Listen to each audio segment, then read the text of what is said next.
भगत जी कहते हैं, शराब पीता है उसको शराबी कहते हैं, चोरी करता है उसको चोर कहते हैं, डाके मारता है उसको डाकू कहते हैं। अब जैसे पहले कोई कैसी भी गलती करता था, अब भक्ति कर रहा है तो वो भगत जी हो गया।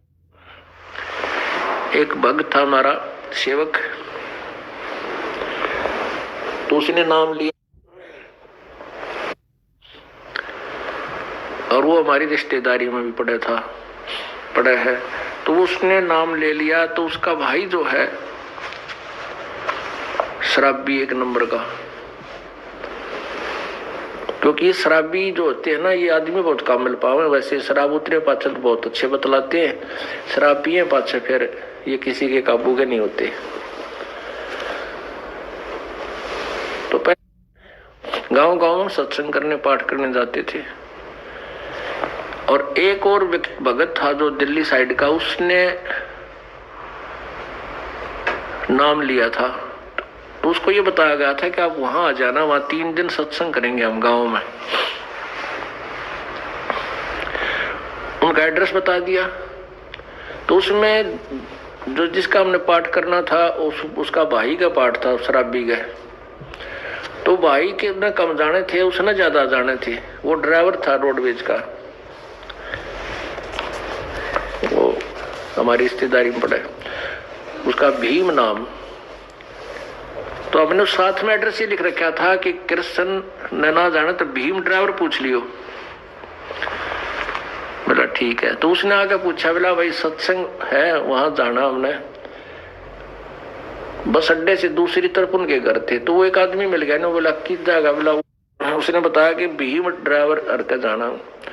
बोला उनका किसा सत्संग होता, एक नंबर का शराबी है, वहां का सत्संग होता। उसको पता नहीं था, दूसरे से पूछा, उसने भी नहीं कहा। वो भीम ड्राइवर शराबी गए, वो किसी सत्संग कराओ भाई, वो घर जरूर बता देंगे, आगे चला जाए इस साइड में, वहां पूछ लिए। जगह बताते चले गए, 4 मिले, 4 ये शब्द बोले कि वो किसा शराबी हो, किसके, वो तो शराबी है। तो वो पहुंच गया वहां पर, उसने सत्संग सुन भी, वो तो नाम लिए रखा था उसने। तो दूसरी बार फिर 6 महीने के बाद, 1 वर्ष के बाद फिर दोबारा सत्संग था वहीं पर। तो वही भगत फिर उसको पता लगा कि वहां सत्संग कर रहे हैं गुरुजी, क्योंकि पहले हम जिस गांव में सत्संग करते थे हमारे भगत वहीं पहुंच जाया करते थे मिलने के लिए, अपनी कोई समस्या समाधान के लिए। तो ऐसे हमने लिस्ट बना रखी होती थी, वो लिस्ट दे देते थे, भी ये कोई पूछा थे बता देना। तो वो भगत फिर उसी गाँव में आया और उनके घर से उलट पुलट गाली गलिया में कहे 1-2 आदमी आ ले, तो उसका समझ ना आवे कहां सी हो रहा सत्संग। तो उसने फिर उसकी जब वो दूसरी बार आया तो उसने भीम का जिक्र नहीं कराया, बोला मैंने कृष्ण का जाना है, वो डॉक्टर है कृष्ण। तो उनमें हमारा भगत मिल गया ने, बोला वो कृष्ण डॉक्टर का उसने नाम ले लिया उस भीम ड्राइवर ने, और उन्हीं का वो पाठ हो रहा था उस दिन।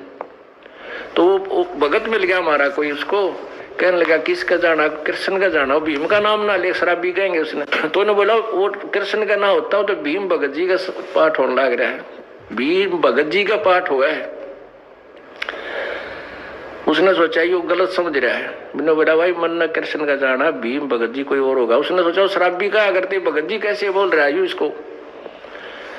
दूसरे से पूछा, दूसरे बताया, बोला भाई हाँ भाई भीम का पाठ हो रहा है, उसने नाम ले लिया, शराब शुरू छोड़ दी। कहने का भाव दास का ये है कि पहले तो शराबी को था और अब भीम भगत जी नाम से प्रसिद्ध हो गया। तो इसका यही अर्थ है कि हर सुमर सो हंस कहावे, कामी क्रोधी कागरे, और भौरा ना पर में विष के बन में चल बेगमपुर बागरे। कहने का भाव यह है कि ये संसार एक विषय विकारों का वन है, और जैसे किकर के बबूल का बाग वन हो, उसमें जहां भी जाओगे कांटे लगेंगे। तो ये संसार जो है ये बबूल का वन है, इसमें कदम कदम पर पैर ना लगेंगे तो मुंह पर लगेंगे, कितने न कितने हाथ में लगेंगे, यानी कोई न कोई कष्ट इस संसार में आपको बना ही रहेगा। बेगमपुर बाग में चलो जहां पर कांटे नाम की चीज नहीं, बेगमपुर, बेगम जहां कोई कष्ट ना हो, कोई दुख ना हो, कोई गम ना हो। अब ये जैसे ये जो शब्द इस दास ने सुनाया है, ये एक नित्यानंद जी संत हुए हैं, उनका उनकी इसमें छाप लगी है। वैसे ये यही शब्द कबीर परमात्मा की शब्दावली में भी है, उसमें 2 लाइन और एक्स्ट्रा हैं। तो ये संतों ने ऐसे एक दूसरे की ज्ञान से ही ज्ञान होता है, उनके ज्ञान सुन के इसने अपनी तरफ से बना दिया। बाकी संकेत यही है जीव को बुराइयों से हटा करके और अच्छाई की तरफ ले जाना। अब जिसको जितना ज्ञान है वो वहीं तक बोल सकता है।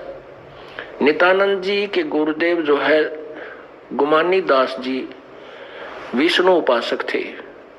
अब इन संतों ने भक्तों ने स्वर्ग को ही बेगमपुर मान रखा है, लेकिन स्वर्ग जितना दुख की तभी को नहीं, क्योंकि हम सुख मान रहे हैं इस गोटी सूटी लाड़ने, डांस डूंस देखने, अच्छे फल आहार खाने को, इसी को सुख मान रहे।